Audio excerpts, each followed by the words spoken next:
நீங்களும் நானும் நினைக்கிறது போல பாவப்பட்ட வெறும் கருணை மட்டும் கொண்டவள் அல்ல. கொடுமைகளின் உச்சத்தை பார்த்து சிலுவையின் அடியிலே பயத்தினால செத்து போன கூட்டம் அதிகம். எனக்கு நீ மகனாக பிறந்தது எனக்காக அல்ல, நீ இந்த உலகத்துல என் வயிற்றில பிறந்தது உனக்காகவும் அல்ல. பாத்தீங்கன்னா ரொம்ப சாதுவா அன்பான கருணையான ஒரு முக பாவனை கொண்ட ஒரு தாயாக தான் இயேசுவினுடைய தாயை சித்தரித்து வைத்திருப்போம்.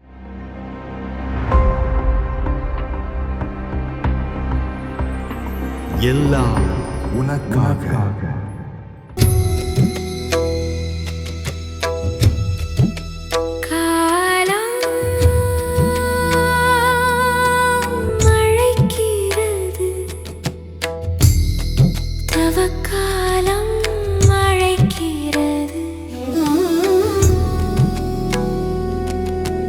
மன்னக வாழ்வின் உன்னதமுணரு, விண்ணக வாழ்வை மண்ணிலும் கொணர.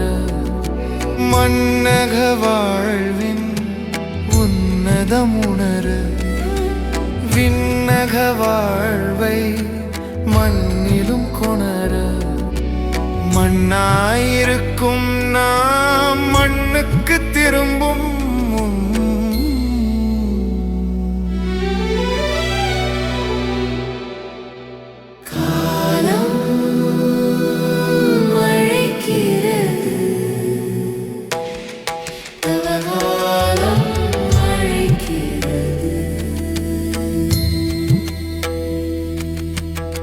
இன்றைய தியானத்திற்கு, லெந்து கால தியானத்திற்கென்று நான் உங்கள் முன்பாக வைக்க விரும்புகிற ஒரு வசனம் யோவான் நற்செய்தி நூல் 19வது அதிகாரம் 25வது வசனம். இயேசுவின் சிலுவையின் அருகே அவருடைய தாயும் அவருடைய தாயின் சகோதரி கிளையோப்பா மரியாளும் மகதலேனா மரியாளும் நின்று கொண்டிருந்தார்கள்.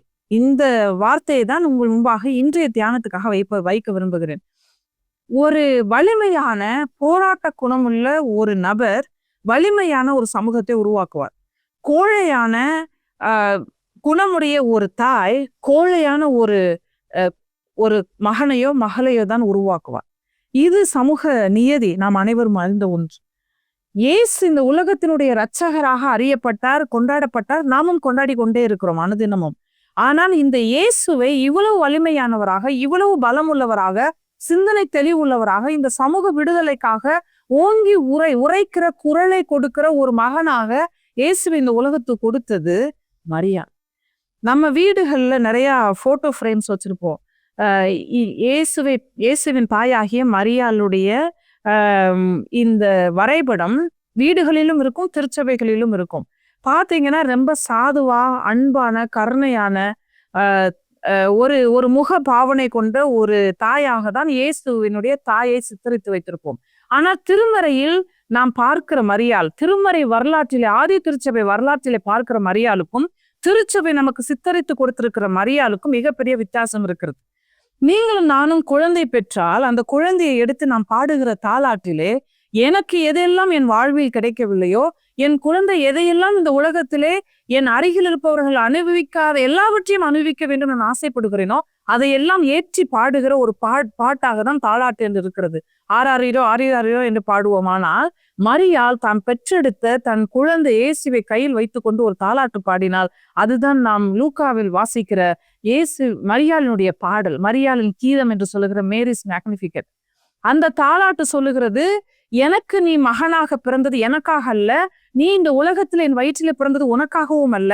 எவனெல்லாம் மேலே உயர்த்தப்பட்டு கீழே மற்றவர்களை அழுத்தி கொண்டிருக்கிறானோ அவனை கீழே தள்ளிவிடுவதும், எவனெல்லாம் குப்பையிலே ஆகாதவன் என்று இந்த சமூகத்துக்கு பயன்படாதவன் என்று ஒதுக்கப்பட்டிருக்கிறானோ, தூக்கி எறியப்பட்டிருக்கிறானோ அவனை எல்லாம் குப்பையிலிருந்து உயர்த்தி மேலே உட்கார வைப்பதும், எவனெல்லாம் தின்று கொழுத்து இருக்கிறானோ, மற்றவர்களுடைய வயிற்றை அடித்து தின்று கொழுத்து இருக்கிறானோ அவனை எல்லாம் பசியாக அனுப்பி விடுவதும், எவனெல்லாம் பட்டினிக்குள்ளாக தள்ளப்பட்டிருக்கிறானோ அவனுக்கு பசி ஆற்றுவதும் தான். அப்படிப்பட்ட ஒரு இறையசை கட்டுவதற்கு தான் நீ பிறந்திருக்கிறாய் என்று ஒரு தாலாட்டை மரியாள் பாடுகிறாள். அந்த மரியாளினால்தான் இந்த இயேசு கிறிஸ்துவாக உருவானார். மரியாள் யார் என்பதுதான் கிறிஸ்து யார் என்பதை நீங்கள் புரிந்து கொள்ள முடியும். இயேசுவின் 3.5 வருட ஆண்டு கால ஊழியத்தை நீங்கள் ஒரு குறிப்பிட்ட வசனங்களிலே சொல்ல வேண்டுமானால் அது மரியாளின் கீதம். தாய் எப்படியோ அப்படிதான் பிள்ளை உருவாகும். சரி, இது இயேசுவினுடைய வாழ்வின் தொடக்கத்திலே, பிறப்பிலே மரியாள் யார் என்பது.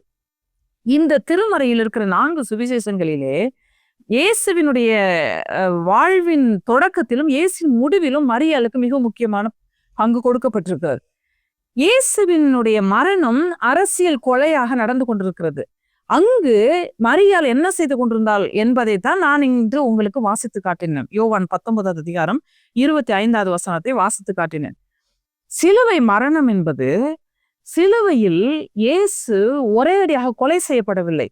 ரோம பேரரசின் கீழே யாரெல்லாம் சிலுவையில் ஏற்றப்படுகிறார்களோ அவர்கள் எல்லாம் சிலுவையில் உடனே கொலை செய்யப்பட மாட்டார்கள். பல நாட்கள் தொங்குவிடப்படுவார்கள். பலவிதமான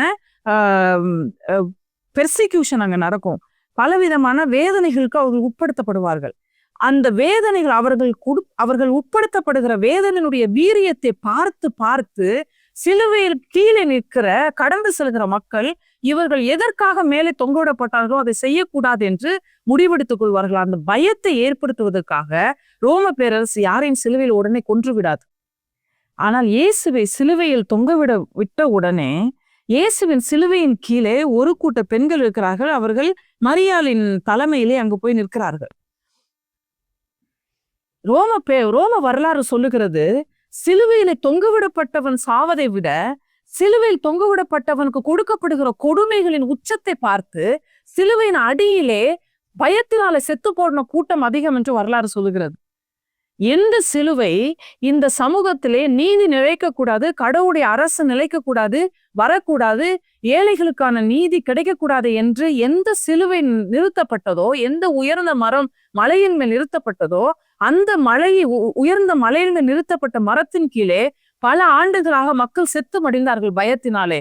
இன்று மரியாள் ஒரு பெண் கூட்டத்தை கூட்டிக் கொண்டு சிலுவையின் அருகே நின்று கீழே நின்று இயேசுவின் மூலமாக ஒரு புதிய குடும்பத்தை, புதிய இறை அரசை அவள் தொடங்குகிறாள். நீங்கள் 26வது வசனத்திலிருந்து பார்த்தால் இயேசு சிலுவையிலிருந்து பேசின 7 சிலுவை மொழிகளிலே அது ஒரு மொழி. இயேசு தன் தாயை பார்த்து அதோ உன் மகன் என்றும், தனக்கு அன்பா இருந்த சீசனை பார்த்து அதோ உன் தாய் என்றும் சொன்னார் என்பது நாம் 7 மொழிகளிலே ஒரு மொழியாக ஒவ்வொரு பெரிய வெள்ளிக்கிழமையிலும் தியானிக்கிறோம். இந்த மொழியை நீங்கள் கிரேக்கத்தின் அடிப்படையில போய் வாசித்தீர்களானால் அதற்கு அடிப்படை 25வது வசனம். இந்த சமூகம் இறையரசாக கட்டப்பட வேண்டுமானால், நீதி நியாயம் அன்பு சமாதத்தின் அடிப்படையில் கட்டப்பட வேண்டுமானால், அப்படிப்பட்ட இறையரசை தொடங்க வேண்டுமானால் அதற்கு இந்த மரணம் நடக்கிற போது, அந்த மரணத்திலே அந்த சிலுவையில இயேசு கொலை செய்யப்படும் போது அந்த இயேசு தொடங்கின இறையரசை தொடங்குவதற்கு இங்கு இயேசுவின் தாய் மரியாள் தேவைப்பட்டார். இந்த உலகத்திலே ரோம பேரரசின் வழியாக இந்த உலகத்தின் அதிகாரங்கள் கையில் எடுக்கப்பட்டு உலகம் முழுவதும் அந்த அதிகார வர்க்கம் செழித்தோங்கி வளர்ந்து உலகத்தில் இருந்த அதிகப்படியான மக்களை துன்பத்துக்குள்ளாக்கின போது, பசி பட்டினியிலும் போரிலும் தள்ளின போது, இயேசு என்கிற ஒருத்தர் மேசியாக வந்து பிறந்ததுக்கு காரணம் இந்த மரியாள். இந்த உலகத்திற்கு இந்த ரோம பேரரசு யாராவது ஒருவர் ரோம பேரரசை தவிர விடுதலை அரசியலை, விடுதலை வாழ்வை இந்த உலகத்துக்கு யாராவது சொல்ல வந்தால் அவர்களுக்கும் சிலுவை கொலை நடக்கும் என்று இயேசுவை சிலுவை மேல் இவர்கள் ஏற்றின போது அங்கு மறுபடியும் நின்று சிலுவையின் மரத்தின் அடியில நின்று இந்த மரியாள் இயேசு தொடங்கின இறையரசை மறுபடியும் எடுத்து சென்றாள். மரியாள் இயேசுவின் தாய் நீங்களும் நானும் நினைக்கிறது போல பாவப்பட்ட வெறும் கருணை மட்டும் கொண்டவள் அல்ல, மிகப்பெரிய போராளி அவள். அவளுடைய போராட்ட குணத்தினால் தான் இந்த இயேசு கிறிஸ்துவாக வந்து பிறந்தார். அவளுடைய போராட்ட குணத்தினால் தான் அந்த இயேசு சிலுவையில் அறையப்பட்ட போதும் இறையரசை எடுத்து சென்றாள். அந்த இறையரசின் நன்மைகளை நீங்களும் நானும் இன்று வரை சுவைத்து கொண்டிருக்கிறோம்.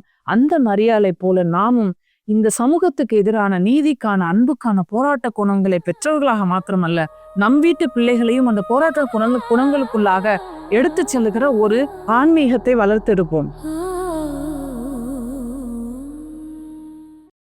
மனதை திறப்போமா, மௌனம் களைவோம்.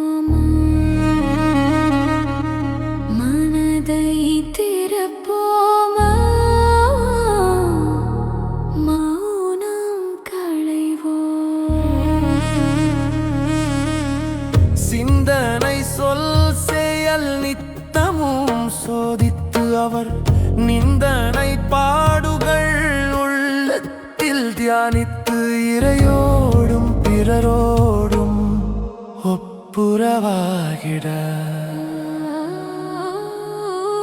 திரும்பி வருவோமா திரும்பி வருவோமா திரும்பி வருவோம் நாம் திரும்பி வருவோம்